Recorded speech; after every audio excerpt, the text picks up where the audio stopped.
Welcome to Top Tier Wrestling, your ultimate destination for all things AEW and WWE. Whether you're a hardcore wrestling fanatic or just a casual viewer, we've got you covered with the latest news, in-depth show reviews, and our unfiltered opinions on everything happening in the world of professional wrestling.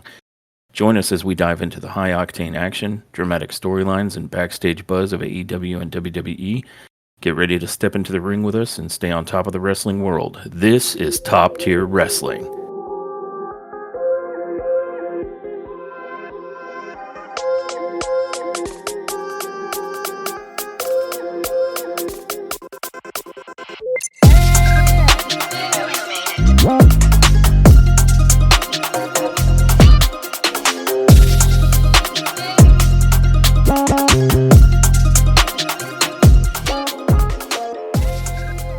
Welcome, everyone, to the Top Tier Wrestling Podcast. I'm your host, Josh, with my lovely co-host, Dawn, and today we'll be discussing WWE Smackdown from October 11th. And let's get right into it, because this episode of Smackdown was absolutely outstanding. It was. It was a wonderful return to form after SmackDown's been a little bit lackluster in the previous 2 weeks. But this episode was everything you could hope for a SmackDown to be, and I can't wait to get into the details.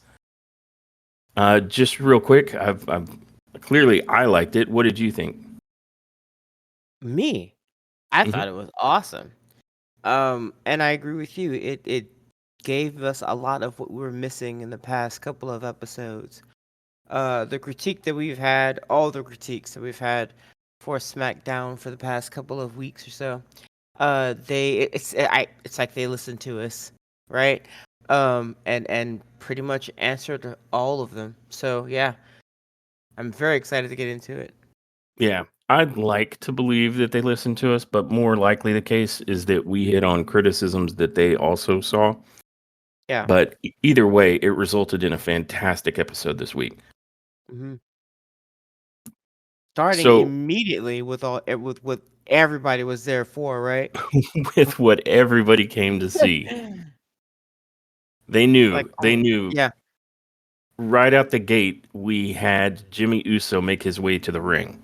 Because they knew that everyone is just waiting to find out what's new with the bloodline, especially after Jimmy Uso's return at Bad Blood.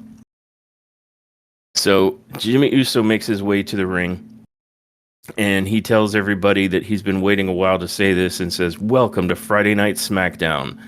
And he talks about how he's been on the shelf and he was put there by his own little brother, Solo Sikoa, and that he was upset that Solo didn't even have the balls to do it face to face. Instead, he jumped Jimmy from behind. Which, I mean, he kind of sort of did. Maybe more like from the side. Well, right. But it was still a blind side is the point. Yeah. And he goes on to say, so here tonight in Greenville, South Carolina, this is going to be Big Brother versus Little Brother, and he challenges Solo to a match and tells him he plans on kicking his ass. And that was right around the time that the original tribal chief, the only tribal chief, starts to make his way to the ring. And once Roman's out there and Jimmy's out there, the crowd is losing it, right? Because they're so happy to see, like, at least the beginnings of the original Bloodline reform, which is fantastic, right? Because everyone was so tired of them, like, leading into WrestleMania this year. It was like, oh, this Bloodline story just drags on forever. And now, like, Roman Reigns is a completely organically grown baby face. Like, it's just the way it's gone. Yeah. And it's perfect. It's playing out perfectly. And so Roman gets the mic. Actually, he sticks out his hand and Jimmy hands him the mic, kind of wise man style. And he goes on to say that he usually likes to run it systematically out here, but that he's going to change things up a little bit. And he says, Greenville, South Carolina, join me in acknowledging him. And so he gives the acknowledge to Jimmy Uso. Who's looking around like, who, me? Uh-huh. And he says, Yeah. "Join me and acknowledge Big Jim." And he goes on to say, let's see. He goes on to say that you have to understand I'm not an older brother, so I don't understand this revenge, and you have to understand that I'm not a wise man, not yet. So he don't come up with the creative manipulative plans. That's just not him. He's the tribal chief, and that means he takes what's his. And for 4 years, that's exactly what he's been doing with his bloodline. They took what was theirs. He didn't mess around. He called his shots and he delivered. They all had. They had the money, the power, the respect. They ran around there and everybody feared them. They had championships around their waist. They had it all. Money coming out of their pockets. And he talks about how Jimmy might have been asking him about buying a new house, and he said it doesn't matter, buy them all. And he goes on to say, but I don't like where we're at right now. I don't like my position. I don't like being out of control. It's simple. I told y'all I'm the greatest of all time, and I meant it. And when we step foot in these arenas, I want y'all to know the goats are here. When we step foot in this ring, I want you to know when we put these ones up, we are the ones. And that's when Jimmy cut in and says, yeah, but we're not, though. Yeah. And he goes on to say that as I stand here in the middle of this ring, I see a chief with no tribe right now. I see you with no ulafala around your neck. Listen, at Bad Blood, I came back because you needed me. You didn't ask, you needed help. We need help. I know one person that we can get some help from, Oos. And there's a pause there as it sort of dawns on Roman Reigns who he means. And Roman says, no yeet. And the crowd at that point is basically going yeet, yeet, yeet because they Yeah. see where this is going. And Jimmy then says, Oos, listen to me. You'll forever be my tribal chief, man, all right? But I'm the only one in the family that still acknowledges you. And then he sort of walks out of the ring, leaving Roman looking pensive, at least until they cut for a commercial break. Yeah. And I felt like that spot was outstanding. I thought it went very well. And I can see where I think I see where they're going with this. I'm trying to figure out who's gonna come back first. Is it gonna be Paul? And I kind of feel like it might be because they really. I know he's not a wrestler, but they really do need the wise man back. I mean, he's a Hall of Famer. Yeah, he is. Yeah, I mean they need him back though, because Roman is right. Um, Paul Heyman, the wise man, he is like the best like writer for any opponent's demise, if that makes any sense. So I would like to see him back anyway. So I'm thinking he might come back to maybe help uh coerce Jay back. Because I don't think Jay is gonna be super duper up on joining up like immediately. If that, you know what I mean? Like I kind of feel like he's gonna be like Yeah. no yeet, no yeet to them himself. Yeah, Uh, I think you might be right there. Although I'm more inclined to believe that Paul Heyman may come back to help Roman Reigns see reason. Because, based on what he had just said in the ring, he's still on the no yeet wagon. mhm. And it might take Paul and Jimmy both to get him to the place where he sees that it's a great idea to get Jay back, and then they're going to have to convince Jay to come back. But I don't think it happens Oh yeah. unless Roman himself mea culpas and asks very humbly for Jay's assistance. Yeah, I agree. Yeah, and maybe I'm all over the place and going immediately to Paul with Jay, but I agree he's gonna have to do some work there as well. Um, and perhaps first before he even approaches Jay at all. Um, but I don't know. I don't. Do you think they're gonna like approach Jay on their own and Jay be like, or because like you think maybe Jimmy's gonna do it and then Roman's gonna be still like all snarky about it and then Jay's gonna be like, Psh.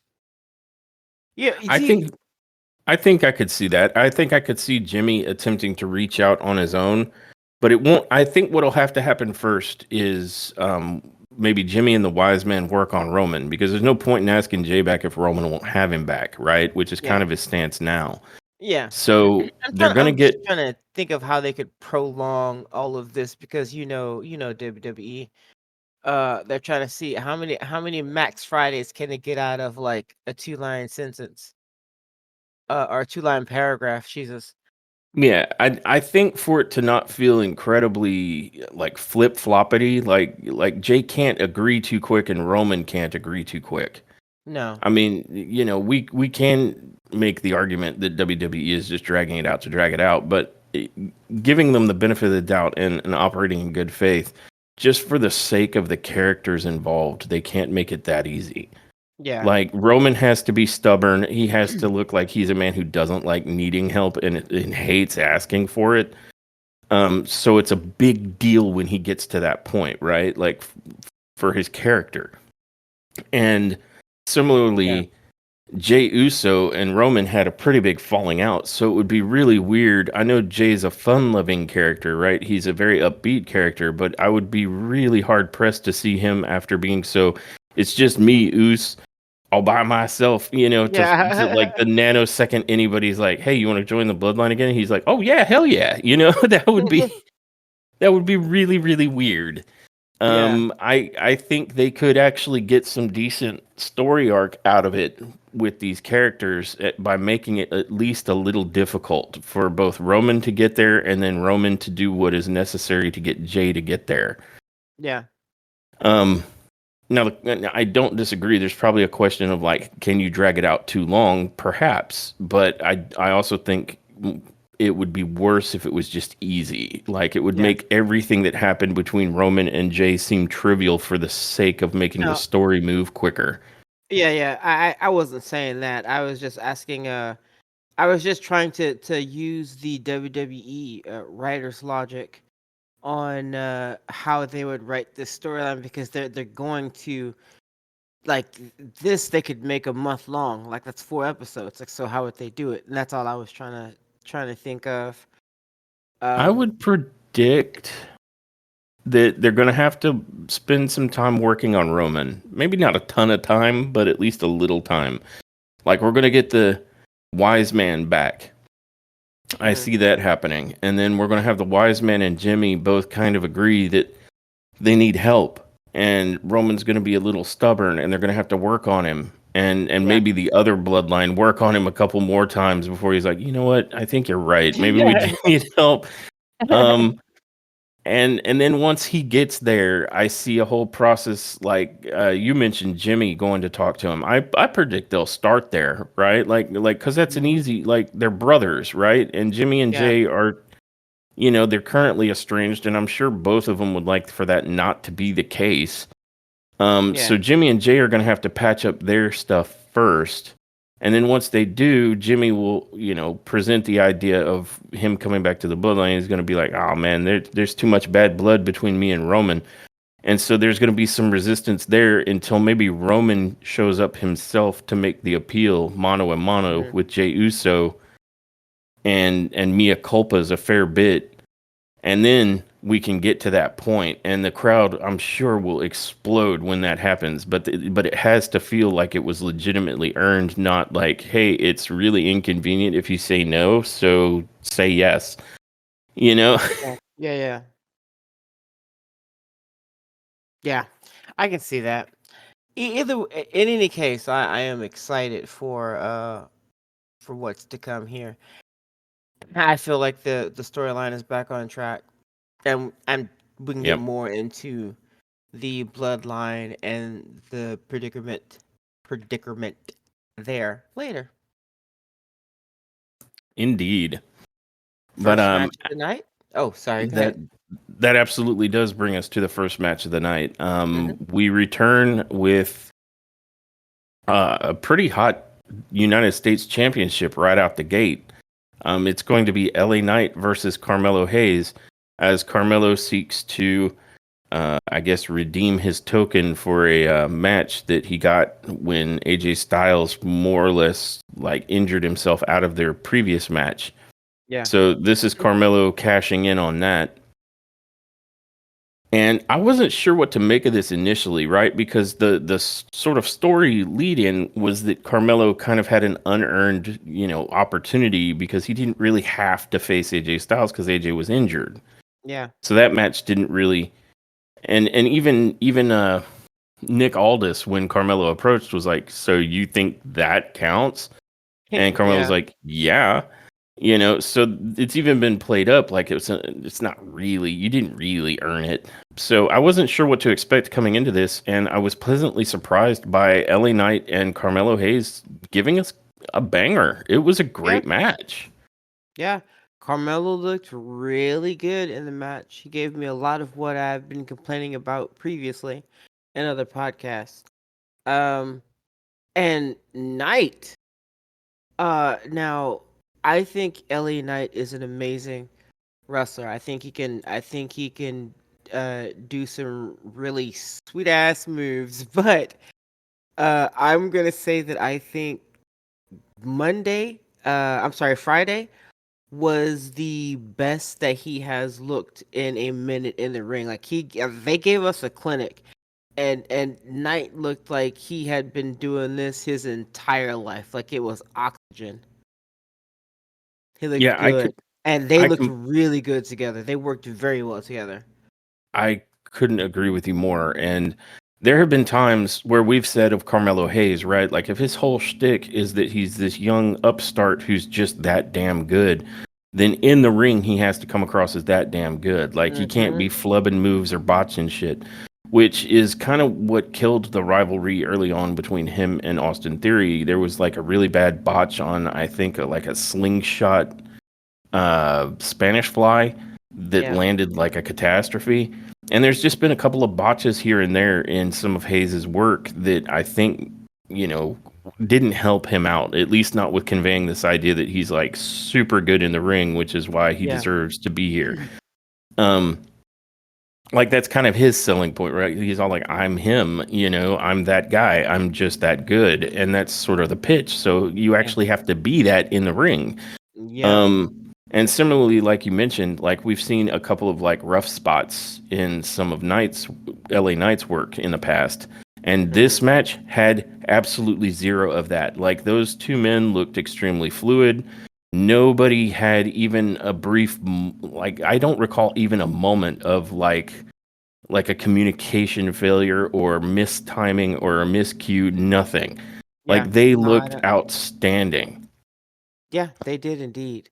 Um, and that right there is, had I seen that uh type of God excellence, if I'd seen that level of wrestling between Carmelo and Andrade, yeah, there it is. Uh, I Andrade. wouldn't, yeah, I wouldn't be complaining about match 25 between them two. But that's not what I got. Okay, I'm not saying it was bad or botchy. I'm saying it was boring compared to the match that Carmelo gave us with LA Knight. That that was a championship worthy match. It was him trying his damnedest to get that belt, and it looked good. And by the way, Andrade was out there too, and I thought there'd be some issues where he would, Shenanigans. Yeah. yeah, I thought shenanigans would take place. No shenanigans. LA Knight did when they were out on the excuse me, when they were out on the floor by the announcers table. LA Knight, I think, did try to get Andrade to shake his hand. Um and I don't think he did. Or I think Hayes came in and did something, or came out and did something since his since the Knight's back was to him. Something along those lines. But honestly, the match itself was amazing. It was a lot better than I thought it was going to be. That's for sure. And I Yeah, think me indeed. saying that is kind of downplaying it. No, it was pretty awesome. it was a great opening match, and I'm with you. When Andrade was out there, I was like, oh man, is this going to be another tainted match? Hey, yeah, But seriously. it really wasn't. Like Andrade literally sat there and watched the match and didn't really interfere at all. And that might sound like then what was the point? But it actually was good because it allowed Knight and Hayes to have an unmessed with match, and they really put on a banger. And one thing I'd like to call out in particular, it was a good match overall, but in particular, the finish was astoundingly good. It Oh, it yes. Yeah, yeah, yeah, yeah. it was a scenario where um I want to make sure I get the setup for this right, but like Hayes, I think jumps off of the middle ropes like towards LA Knight, and LA Knight I think catches him and goes for like a belly to back, and Hayes rolls out of that and lands on his feet, as they often do when that sort of a move is being countered. But Yeah. then LA Knight just like super fluidly steps back into the BFT and just drills Hayes with it. And Hayes sells the BFT amazingly, like Yeah, so yeah, well.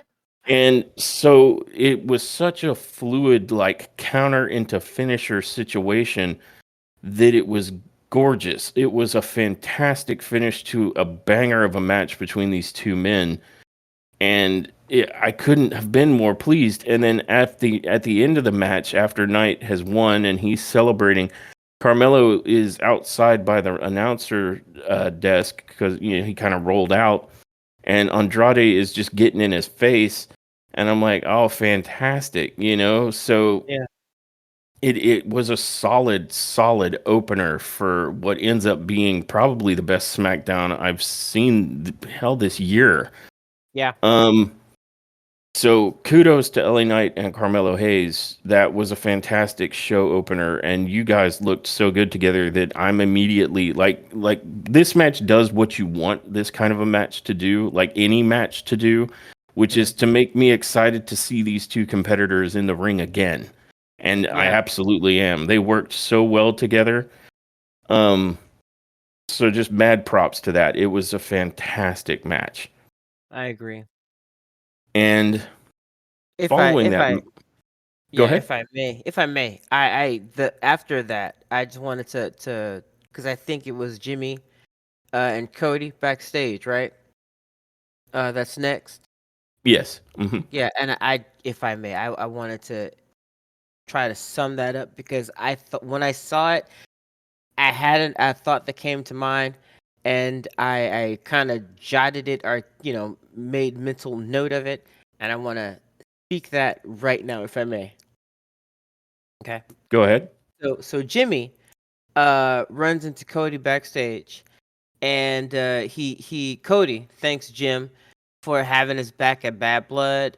Uh, Jimmy says that you can consider it a favor, but don't expect any more after that. And he made note of the belt that Cody was holding.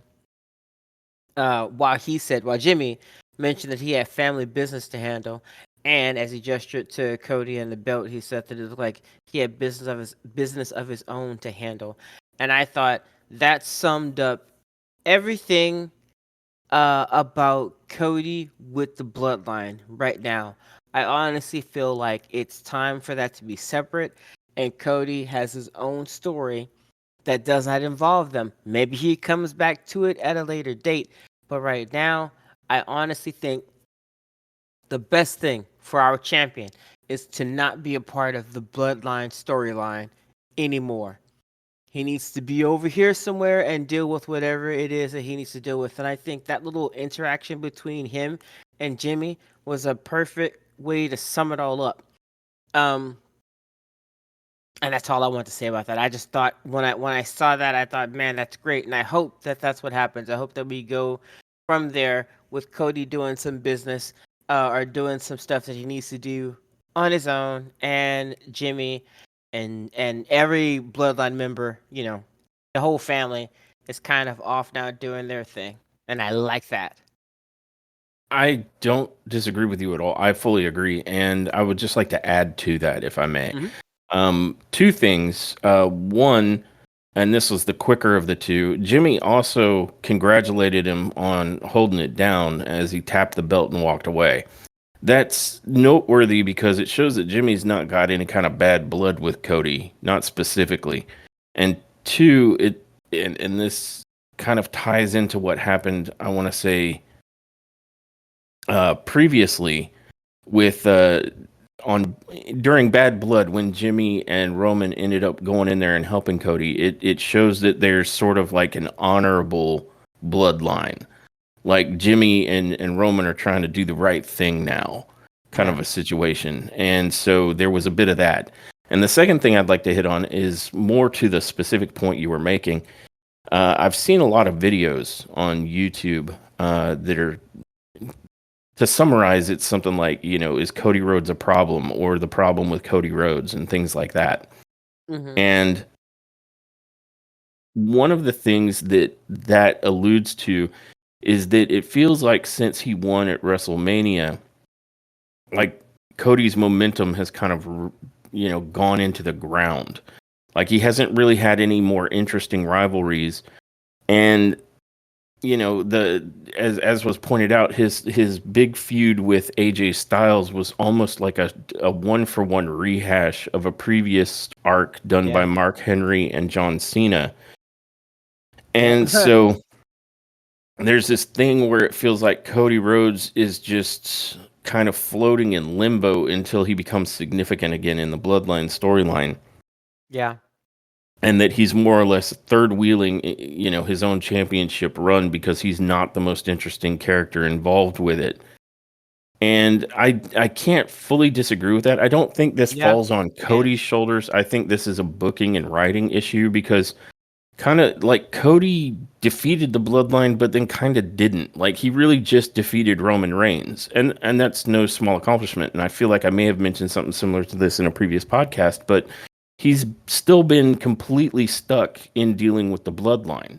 Yeah. So it's not like it's actually moved on from that, and it doesn't feel like it's going to anytime real soon. Like I do think they're setting up some sort of side story arc for Cody Rhodes between him and Kevin Owens, which I agree with you would be healthy because the Bloodline has some stuff it's got to do that's not really Cody relevant unless they were to forcibly insert him into the picture. Yeah. Although I think Cody Rhodes might have more pressing, like with regards to the Bloodline, like he's dealt with Solo. Roman isn't up yet, and Roman is busy dealing with like getting his Bloodline back. So I think Cody's like probably going to have a feud with Kevin Owens soon, and he might end up having, some bit of fallout, or there's going to be some kind of fallout with regards to Randy Orton as well after the events that happen here in a little bit. Yeah. But I foresee that leading into potentially with The Rock having come back and the way he had left shortly after WrestleMania, where Cody and him had that promo where it's like, can I hold yours? Only if I can hold yours. And they, holding each other's belts. Belts, and The guys, Rock, belts. Okay, yeah. Yeah, and The Rock, belts. And The Rock made it clear that he has an interest in coming back and having a shot at that. And, it's not like there isn't a precedent for it because in their big match, I believe it was Rock who pinned Cody in the match where it was like a tag match between like Roman and Rock and Cody and I think it was Seth Rollins. So I think that's the next tie-in that Cody's going to have with regards to the Bloodline. But I think he's going to have a thing with Kevin Owens before we get there. Yeah. And the Bloodline has a lot of stuff they got to take care of too. Less if they got to wrap up and start and whatnot. But yeah, continue, please. Well, and I'm just tying all that together to say that I think I agree with you that Cody Rhodes, despite having quote unquote defeated the Bloodline, is still very much like his whole title run and everything he's doing is still very tied up with the Bloodline. Yeah. And I think there are points in that storyline that he just kind of languishes waiting on the Bloodline to catch up to wherever he, or vice versa. And I'm really hoping that going forward, like he doesn't feel like the least significant part of the equation as the undisputed champion. Yeah. I'm hoping the same thing. Uh, Yeah, but it looks like they may be trying to separate them now, and if that's the route they're going, then fingers crossed. I hope they keep going that route. indeed. And moving on from that segment between Jimmy Uso and Cody Rhodes, we get a vignette for Metaphor, which is the tag team from NXT that is Lash Legend and I I'm trying to remember her first name, but basically Miss Jackson. Yeah. Um, and I can't say I'm overly familiar with the two of these women. I mean, I've seen some Lash Legend before, but what is it? What is her first name? Is it like Jakarta Jackson? I can't remember, and I don't I want to can't remember. put my foot in my mouth attempting to. And Um, for that, I'm sorry, Miss Jackson. I am for real. um, but these two women look very impressive. And it didn't occur to me in NXT just how imposing Lash Legend really is Oh man, until yeah, yeah. their upcoming match, because they are the challengers for Bianca Belair and Jade Cargill tonight. And we start to see the beginning of the intro for Metaphor as they make their way to the ring. But Yeah. before they can get there, Kevin Owens runs in to the middle of the ring from behind the announce desk area, and he is frantic and he's trying to get some microphone time real quick, and he says, I'm very sorry to interrupt, but I was specifically told not to come here tonight, and that's crap. I can't let that happen. People keep asking me why did I turn on Cody Rhodes, and he goes on to say Cody Rhodes turned his back on me. This is unbelievable. Cody Rhodes turned on me. Are you kidding me? People think I'm wrong in this. And before he can say too much more, they cut his mic. And then all of security, Nick Aldis, Randy Orton, and a whole bunch of people kind of come out to try and prevent to try and calm Kevin down. And they're also at this point trying to prevent Cody Rhodes, who is immediately rushing to the ring. Yeah. Um, and so they're trying to keep those two separated, and they get Cody Rhodes, I think, to back off a bit. But then they're trying to Randy's get in the Kevin to ring. They're trying to get Kevin to calm down, and Randy enters into the ring to try and get Yeah. Kevin to calm down. And Kevin, who's been kind of fighting off security, doesn't realize it's Randy who's trying to grab him from behind and just back elbows Randy. And that pisses Randy off, who then who then goes over to Kevin, spins him around, and straight decks him in the mouth. And, that knocks Kevin to the ground, and he just looks at Randy kind of in disbelief. And then he just leaves, and that leaves Randy kind of in the middle of the ring looking, disheartened as well. And Yeah. that's kind of when they cut to a break. And then when they come back, you have Metaphor in the ring now, and you have, now you're getting the entrances for Bianca Belair and Jade Cargill. And as they're doing those entrances, they sort of show you who's in the crowd. And, tonight we've got Trick Williams sitting in the audience in the front row. You also got Chelsea Green and Piper Niven surveying the action at ringside. And I'll be perfectly honest, I had no idea what to expect out of this match with Bianca Belair, Jade Cargill, and Metaphor. But these two women from NXT absolutely brought it. I I mean, agree. I was impressed with them. Yeah. And it was when I got to really see Bianca Belair and Jade Cargill in the ring with Lash Legend that I realized just how physically imposing and huge Lash is. Yeah. Lash makes Jade and Bianca look small. Yeah. No, she is ginormous. And She's like freaking she tall. She is very tall, and she just looks like she could choke throttle anybody that got into the ring with her. Like, she Yeah. is an incredible athlete, and not 75% for leg. nothing. What's that? 75% leg. 75%. Yes, she is a Yeah. very, like, she's got very long legs relative to the rest of her, but like, just an impressive woman. Yeah. And then you have Miss Jackson, who was no slouch either, and both of them were bringing it to Bianca and Jade. Like, I was sitting there thinking, oh man, are these two from NXT just gonna come in here and like win the titles off of them tonight? The And answer is but but they were unfortunately, good. yes. Yeah, but Yeah. they did look fantastic.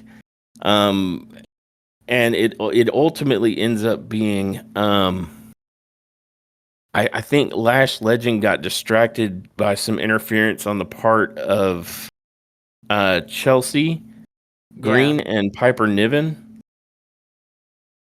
That And yep, yep, yep. Were they out there the entire time or did they just come out? I think they were there from the get-go, but they finally inserted themselves a little bit with some taunts and whatnot on the outside of the Mhm. ring. And then I think at one point after that, Legend was getting back into the ring and she gets knocked off the apron by Cargill. And that sort of leaves Jackson in the ring by herself with the two of like Belair and Cargill. And they connect with the DDT wheelbarrow German suplex combination, like tag finisher that they've been using to pick up the victory. But I mean, 2 for 2 on the night. We just had a banger of a match by LA Knight and Carmelo Hayes, and then we led into a complete surprise banger of a match between Metaphor and Bianca Belair and Jade Cargill. Like, where have these two been? I mean, obviously NXT, but like, I really hope Yeah. that this is a signal for a call up for Metaphor because those two women I mean, they made it look entirely conceivable that Bianca Belair and Jade Cargill were going to lose their championships on Friday Night SmackDown. Yeah, and that's a great looking tag team. And we need more female tag teams in we need more tag teams, we need more female competition. Uh and they looked good. Yeah, they So looked let's really go. good. Yeah. For a debut showing on SmackDown, Lash and Jackson or Legend and Jackson really brought it. Like I was Yeah. super impressed by those two. And so yeah, absolutely. If it's call up time for those two, then I'm here for it cuz I think they would absolutely rock the women's division. Yeah. So another fantastic match, the second one of the night, and a really good showing by a NXT tag team on their first main roster debut. Well done.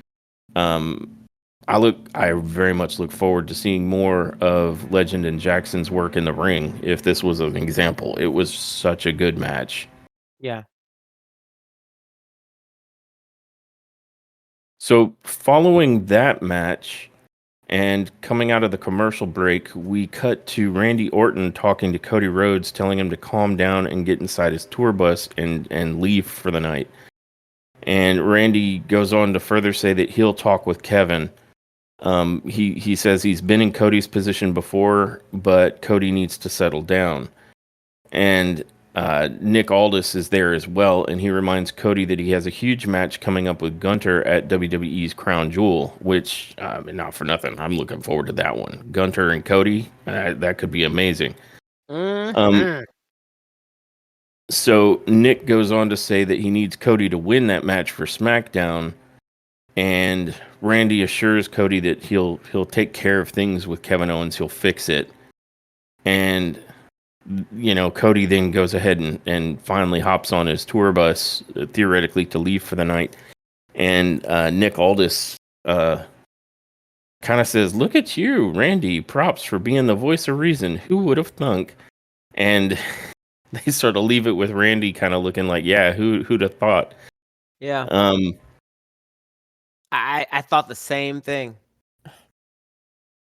Yeah, it's surprising to see Randy try to be the peacemaker or the voice of reason, given his his historic career as the opposite of that, the Yes, loose cannon. the very opposite. Yeah. I wonder how long that's gonna last. Inquiring minds want to know. I well, based on what happens later, I don't think very long. But moving on from that segment, we are brought to Nia Jax being uh, let's see, how did it play out? Did I think Nia and Tiffany both came to the ring together, and Nia Jax gets the mic and she says, as your women's world champion, I have a very busy agenda, so let me knock this off one by one." She says, first off, she has to give credit to Bailey. Bailey put up one hell of a fight last week, so much so that Nia even broke a sweat. And she says, "You're a very worthy contender, and just like every other worthy contender that's faced me, you ended up on your back, realizing that no one on this planet can beat me. Not you, not anyone in the locker room, and especially not my counterpart at Raw, Liv Morgan." And she's calling out Liv Morgan for anyone who's not aware, because at Crown Jewel, they've got Triple H introduced at Bad Blood a brand new championship, the WWE Crown Jewel Championship, which pits the Women's World Champion of SmackDown versus the Women's World Champion of Raw. And similarly, as we mentioned before with Gunter and Cody, it pits the SmackDown World Champion, the Undisputed Champion, versus the WWE Heavyweight Champion. And neither of their championships are on the line, but they are fighting for the WWE Crown Jewel Championship. And so that I said all that to say that's why Nia Jax is calling out Liv Morgan here. Yeah. And she goes on to say that little girl wants to face your women's champion at Crown Jewel. She says, let me tell you what's going to happen at Crown Jewel. I'm going to annihilate Liv Morgan just like I annihilated Bailey and everyone else. And when I finish with that and I become the first ever WWE Crown Jewel champion, it's Tiffy time. And she says that's when you cash in on Liv Morgan. And I think in that moment, was it there? Do you remember where she like grabbed hold of Yeah. Tiffy and She like just randomly put her in a headlock and started just squeezing the bodied her? life out of her. And Right. then she says it's Tiffy time, you know. And she's expecting Tiffy to cash in on Liv Morgan and get the belt. Yep. And while she was bodying Tiffy, that's when Naomi decided to come down to the ring. And Naomi gets there and tells Nia that they both know the only reason that championship is still on her shoulders is because of the broke down Barbie of yours, referring to Tiffany, who Yeah. had helped her. And she says, you can't win without your little sidekick. And as a matter of fact, she's not even a good one because I pinned her last week right there in the middle of that ring, just like I pinned you. Oh, don't you remember that, Nia? And at that moment, she's referring to when Nia Jax was double pinned by Bailey and Naomi. And then Nia, Yeah. even says as much. She says, you know what I do remember about that? It's that it didn't take one of you to pin me, it took two of you to pin me. Now, are you out here challenging me one-on-one so I can annihilate you, or are you going to find a tag team partner so that I can take revenge out on both of you? And Naomi says, I'm going to say this to your face right here. I don't need nobody to help me beat you. And Nia says, you know what? I'm sick of your face. And Naomi goes on to say, I'm going to beat you right now. And Nia says, all right, well, Nick Aldis, if you can hear me, send out a ref because I'm sick of Naomi and I want to annihilate her right now. And let's make sure it's official. And that is when Liv Morgan kind of appears. Kind of. Like a little groundhog. Like a little groundhog. She just pops out to see if her shadow is showing. But her music starts to play, and her and Dominic Mysterio and Raquel Rodriguez all step out onto the stage. And Liv says, "Aw, I'm actually a little upset right now. We came all the way over here just to make an example out of you, Naya, but it actually seems like you have your hands a bit full. So what I think we're going to do, we're going to go down to ringside and we're going to watch along with everyone else as you lose your match tonight, just like you're going to lose to me at Crown Jewel." And that sets up the situation as they head to break, where it's going to be Nia versus Naomi with Liv Morgan and her cohorts from the Judgment Day sitting at ringside. So several combustible elements all right here. Yeah. I think Nia. Wow, I think Nia. Nia Jax. Nia. I think I think Nia shoved Naomi or something before the match got started, and then it was what Nia Jax versus Naomi, and man, that was another good match, and I am happy that I get to say it because I was just talking to Josh the other day and commenting on how it bothers me that as being a female um, podcaster talking about wrestling, which I don't know a whole bunch of. I don't know a lot of ladies that are doing this. Um, it sucks that I have to give bad comments or talk badly about a match between women, like, and I feel like I have to do it all the time. And the leaf blower behind me absolutely agrees. Um he's got some things to say. But I feel good that I can honestly say this was a very good match. Um I didn't know what to think at first because you know how it is often with um a bigger competitor or a bigger wrestler versus a smaller one. Sometimes it can look lopsided, sometimes it can look goofy. And a lot of times, like the match that Nia had with Bailey, I thought it looked awkward. And I didn't know if it was a size issue or not, but there was a lot of awkward moments in that particular match. I did not see any of that in this match. Um, I think everybody looked good. I can't remember much interference either.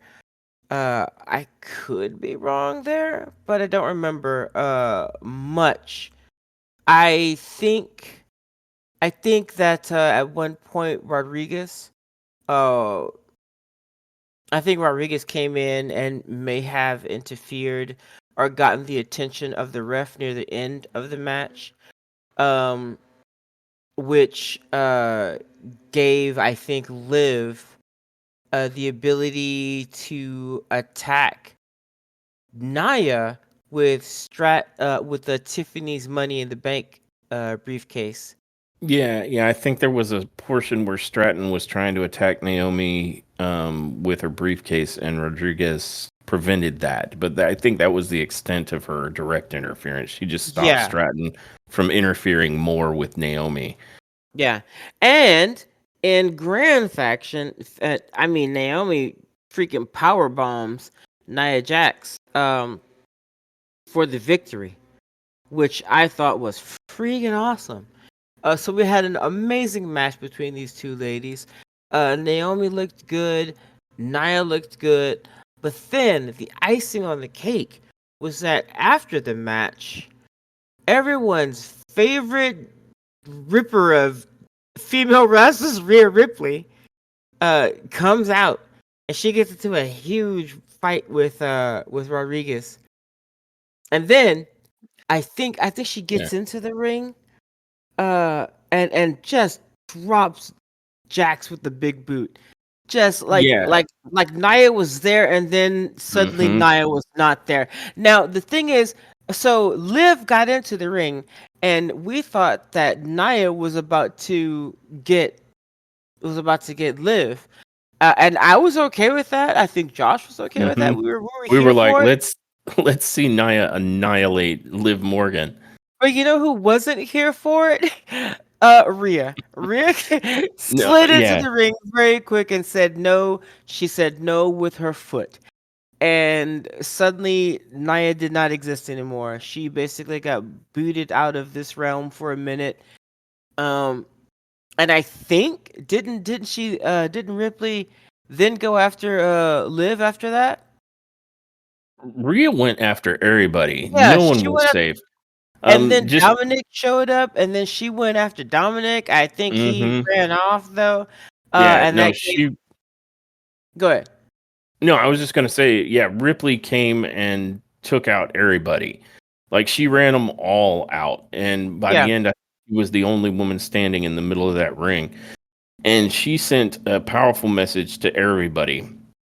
Like just to clarify on the finish of the match, there was a point where Naomi had gotten up on the top turnbuckle and Jax head butted her and sent her crashing to the canvas, and then Jax got yeah, up on the top, theoretically I guess, to because she wasn't going for the annihilator, but she did get up there and was sitting on the top turnbuckle. And it was kind of at that point that Raquel Rodriguez distracted the ref to the other side of the ring so that Liv could get up there and attack Nia Jax with Stratton's Money in the Bank briefcase, which is what set up the situation for Naomi to be able to powerbomb Jax in order to pick up the victory. And then it was after that that Ripley started heading to the ring, like you just hear out of nowhere, "This is my brutality," and everyone's like, "Oh!" And so she starts heading to the ring, and she's met like on her way there by Rodriguez, who she just obliterates. And then she runs into the ring. And at that point, I think Liv got into the ring to try and avoid Ripley, but she found herself in there with Nia. And so that's when we were both like, oh man, she's about to get splattered. But before Nia could do anything, like you said, Ripley jumps into the ring and just big boots Nia like completely out of the ring. Like, wow. yeah, And then she tees off on Morgan, and Morgan's trying desperately to escape. And then Ripley takes a swing at Dominic. And so they all just scatter away from Ripley, and it leaves Tiffany Stratton by the announce desk, helping Nia Jax, who is like just sitting slumped right there. Apparently, she got her head completely kicked off by Ripley, and Ripley is left posing in the ring, kind of menacingly, looking around at all of the enemies. And it was a fantastic spot for all of these women involved. I mean, it really was on the end of a great match between Naomi and Jax. yeah, And I agree with you wholeheartedly that some of the sloppiness that we saw with Bailey Jax did not occur here. Naomi is looking better than she, I think, ever has of late. She's yeah. just putting on hell of a match after hell of a match because her match with Tiffany Stratton the week before was absolutely fantastic too. And so we didn't get the Nia Karana that was like so messy between like with her and Bailey or any of that kind of stuff. This was a very solid match that led into some really cool story beats because you got to see the rivalry between Liv and Nia starting to build for their meetup at Crown Jewel, and you also like you brought the entire fight of the Bloodline and Rhea Ripley to SmackDown for a little bit, and it was amazing. It was Yeah. such a good series of spots, and they flowed very well into each other. And it the most dominant woman left in that ring was Rhea Ripley, and I'm here for it. Rhea is just like transcendent. She is bigger than any of the other women in the True entire facts. True division. facts. And I mean, I mean, you're preaching. You're telling the it truth. couldn't it couldn't have been made more manifest by two things in particular there. One, that the current women's champion on Raw, Liv, like can't like just doesn't even try to go head on head with her. She would rather run into the loving arms of Nia Jax than deal with one angry Rhea Ripley is kind of the message that got sent. And the other one is that Rhea Raquel Rodriguez was a pit stop for her on the way to the ring. Like she didn't even have to take much time out of her stride to the ring to Yep. deal with Raquel. And then she gets in there, and without even batting an eyelash, she kicks Nia completely out of the ring. Like it's like Like, I, get out you of know, here. you might be the SmackDown champ, and this might be your show, but this ring belongs to Rhea Ripley when she wants it. Yep, yep, yep. And so it just made Rhea look like the most dominating force in the WWE. And I'm here for it. I absolutely love that. But it also sets the stage for some heat between Nia and Liv, which is good for them to start building with the upcoming crown jewel. And so Yeah. it just hit every note that it needed to hit. And it's amazing to see that SmackDown is doing this well, because as we've said a couple times now, in the preceding weeks leading up to it, SmackDown's been kind of like on a downswing. Like it just wasn't that good, or it didn't do that Mm-mm. much. Like of all of the weekly programming that we end up watching to then discuss on this podcast, the past couple of weeks, SmackDown has been the least interesting of the shows. And Yep. so this week, SmackDown was like, hold my ratings. Um, and they really brought it. Like SmackDown blew me away this week. Yeah. Um, and this match into this segment in particular was very, very well done. There was a lot of different parts, and all of them did and achieved what they needed to. Yeah, absolutely. Um, really, really, really pleased with that particular match and segment. And so moving on from there, we end up backstage with Nick Aldis telling Carmelo Hayes that you know what this means, right? Now that you had your match and you lost against LA Knight. And Carmelo's like, what? And he says, well, I guess that means there's going to be a game 7 between Carmelo and Andrade. And Carmelo's like, ugh. And he goes on to say that the winner of that match will indeed get an opportunity at the United States Championship.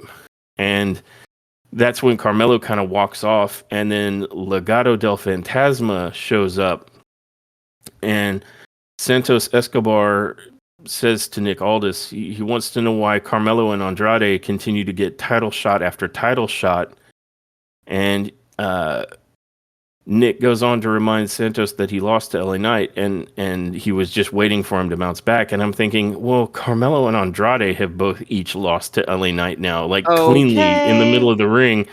So it's not like you actually refuted Santos's point right there. But he Santos actually says, well, you know, that's good for me, but how about title opportunities for Electra Lopez or Los Garza, you know, the other members of Legado del Fantasma? Yeah. And Nick says, well, it's good that you mentioned that, because next week Los Garza will battle a very special tag team of his choosing. And he goes on to say, if they can win, Mhm. then they'll be more than worthy of getting an opportunity at the WWE Tag Team Championships. And it sort of leaves Hmm. it nebulous who this special tag team is going to be. But I think you and I have some theories on who that might be. What's yours? I think it's gonna be the oh my god. Oh, what are they called? Hold on, don't say it. Uh oh no, it left my brain. The Viking Raiders. Vikings? I think it's gonna be the Viking Raiders. I think I agree with you. I think we're going to see, and maybe we're dead wrong. Like this could just be up in the air, Right? but I think we're going to see a returning Viking Raiders, or maybe I think I read somewhere that they're rebranding, and so maybe now they're going to be the War Raiders instead. Um, In any case, I'm here for it. I hope that it's those gentlemen. Because I mean, just the other day we were talking about them. Like, man, it'd be really good to see them again. Because we hadn't seen God, see how long it's been? I can't even remember the names anymore. That's how the long Viking it's been. Raiders, Eric and Yeah, Ivar. thank you. We hadn't seen Ivar in a minute. Now we knew Eric was out on injury, I think. Uh, but the last I'd seen of Ivar, he was in NXT. And I hadn't seen or heard much since then. So we're just going, man. Just when things were really getting off for him, um, Eric gets injured. I mean, it was really taken off for both of them, you know. And then Eric gets injured. Ivar, I think he held his own for quite some time. The matches that he Yeah. had against, I believe, Bronson Reed, Mm-hmm. uh, Yep.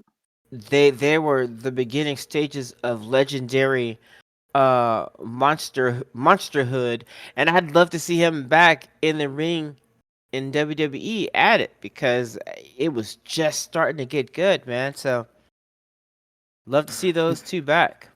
Yeah, and just think how the tables have turned. Like at the time, I believe Ivar, a more established wrestler, although at the time, at that moment, he was trying to establish himself as a singles competitor. But Ivar had been there, and he was established as a legitimate big, mean guy. And I think Yeah, he was trying to give cred, like to Bronson Reed. And now the role would be reversed. If they return yeah, and he gets in the ring with Bronson Reed, it's going to be Bronson Reed that's giving him the rub. yep, Um, because they have done such a fantastic job. Just a brief aside, they've done a fantastic job with elevating Bronson Reed into the stratosphere. hmm, And so I'm watching with great interest to see where they go with Bronson Reed. yeah, I think Seth Rollins is going to be his next big feud, and I'm super here for it. Like I really am. yeah. Me Um, too. But I'm excited to see if Los Garza is going to be facing against the War Raiders because they've been teasing it a little bit that they're getting ready to return. So I'm hoping Yeah, that that's the yeah. case. Yeah, my prediction doesn't just come out of nowhere. It's because I've been hearing some rumors here and there about the return of the Viking Raiders or the War Raiders or whatever the name was going to be. It's Yep. like we're having dueling leaf blowers. Either Yeah. it's I either just happening, yeah, ignore it. yeah. Um, I think it's funny. but we next move to Solo Sokoa cutting a promo. It's pretty much just him and the camera.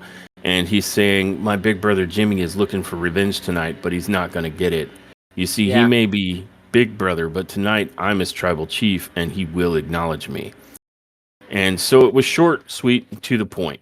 Um, and then we cut to Nick Aldis, kind of in the midst of it with DIY and the Street Profits as they're all arguing about their shot at the tag team titles last week, and they're trying to you know argue why they should get another one. And he mentions that he's got a brand new tag team joining the division, and DIY and the Profits continue to bicker with each other. But then you see Nick sort of looking around like he hears something happening elsewhere, and so then he takes out running from out of the pileup of DIY and the Profits bickering with one another to run a little further into the parking area where we see Kevin Owens viciously attacking Randy Orton in the parking lot. no, And apparently, Kevin takes issue with Randy picking sides on the situation between him and Cody. yeah, And so Kevin gets like speed ushered away, and you're left with Randy kind of just rolling around on the ground while they call for, a medic. And so, suffice it to say, it doesn't look like things went too well yeah, between the conversation that Randy and KO were having. yeah. Um, You and that get leads us into the main event for the evening, which is the match between Solo Sikoa with the Bloodline in tow, of course, and of Jimmy course. Uso. And I think this match, like many other matches that the Bloodline have, was more about storytelling than anything else. They do a fantastic job with the Bloodline of telling a story in the ring. Um, and this was no exception.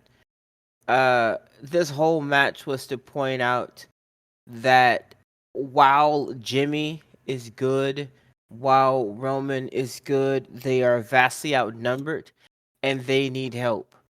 Um, and it just tied into what Jimmy said to Jay earlier in the evening, which was he was the only one that still acknowledged him. Jimmy was the only one that still acknowledged Roman.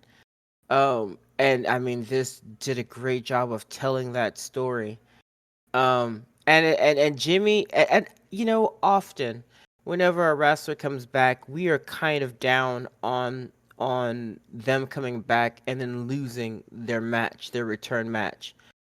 Um, but this was not one of those matches because again, this was legit storytelling. Um, Jimmy did his very, very damnedest to keep his head above water here, but he was just simply outnumbered. Um,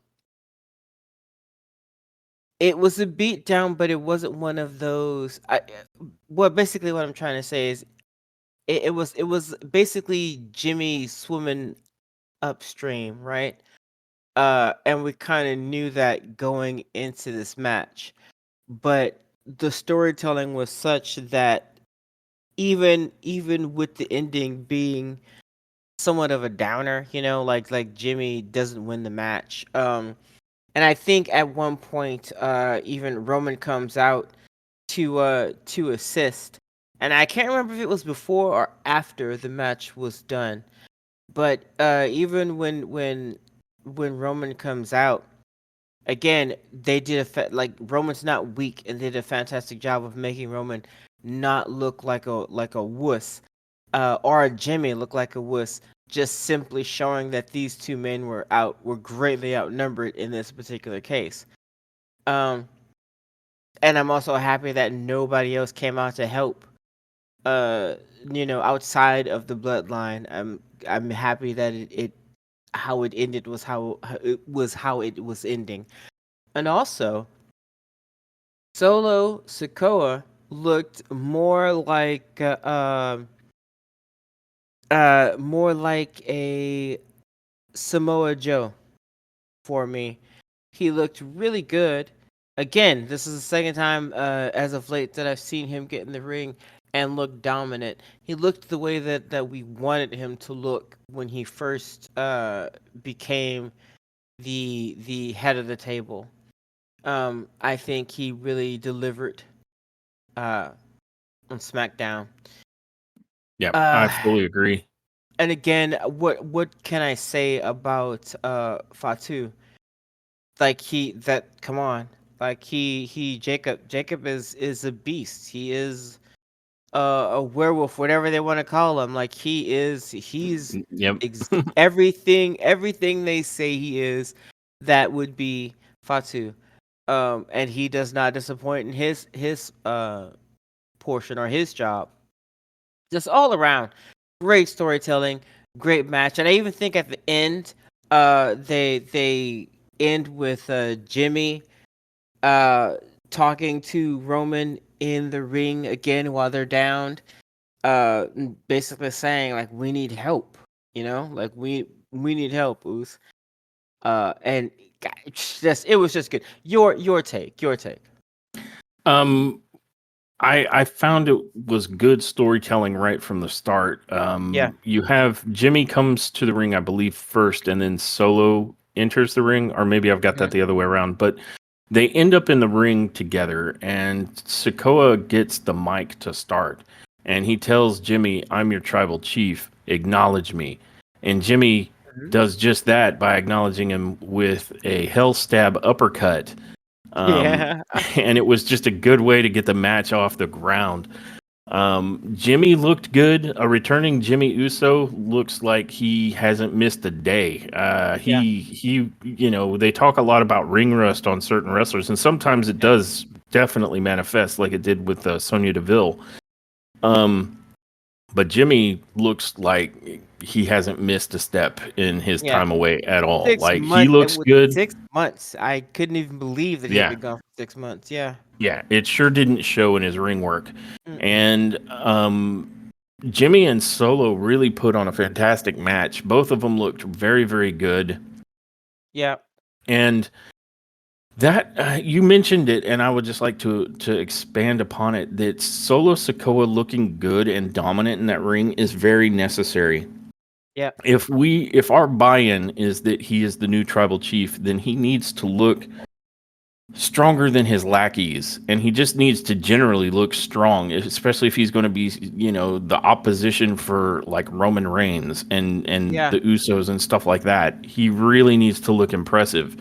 And I think, this did a good job of making him look more impressive, which he's needed to because he's been kind of been overshadowed by the Samoan werewolf Jacob Fatu. Yeah. And he also has to get in there and look like he credibly threatens Roman Reigns, So I think they did a very good job here of reminding us that Solo Sikoa, all on his own, is a heck of a competitor.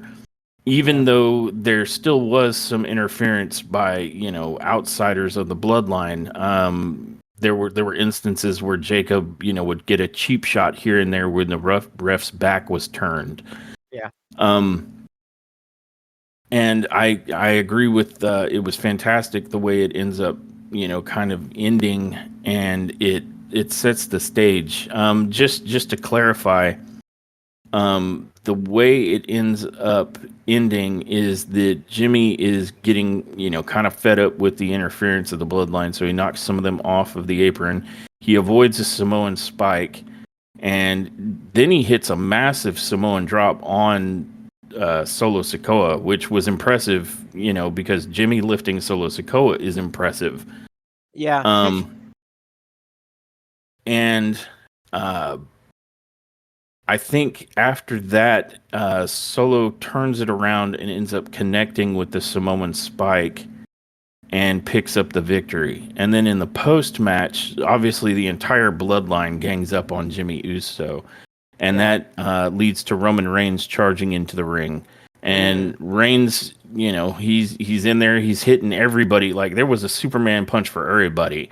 Like he Superman Yeah. punched the Gorillas of Destiny before he ever made it into the ring, and then he clocks Jacob Fatu with one, and that leaves us with kind of Reigns standing in the ring opposite of Solo Sikoa, and they trade shots back and forth until Jacob Fatu attacks Roman from behind, and then Yeah. he nails. He ends up nailing Roman Reigns with a very mean-looking running hip attack. The way Reigns sold it, it did look like his head got bobbed, and Yeah. uh, and then when Jimmy tries to intervene, Jacob super kicks the life out of Jimmy, and then he proceeds to hit a double jump moonsault. And then the Gorillas of Destiny finally recover enough to hop in there and gang up on Reigns. And Sikoa ends up dropping Reigns with a huge Samoan spike. And then, as the new bloodline, the bad guy bloodline, leaves the ring, you're left with Jimmy and Reigns kind of in the middle, like you were saying. And we're able to hear Jimmy talking about how they need help. And Yeah. I feel like not only did we get a good match out of this, but the storytelling segments were very, very good. Um, conveying this idea that as good as Roman is, the numbers game can beat anyone. And that they're Yeah. they're really just going to need help to counteract that, no matter how much no matter how high of a level above everyone else the tribal chief may be, greatness on another level. Even he can't deal with like 3 and 4 on 1, not for Yeah. long. So, and that brings us to an end of an absolutely amazing WWE Smackdown, like the best one I've seen, possibly, as I said before, all year. Yeah. Not only did we advance like the bloodline storyline in a fantastic way, which is, I mean, let's face it, that's what we're here to see, right? Like, but every other Yep. subplot that was involved made nice progress as well. And for having returned to just a 4 match format, every single one of these matches was an absolute banger. Like I would be hard pressed to pick like a worst match of the night.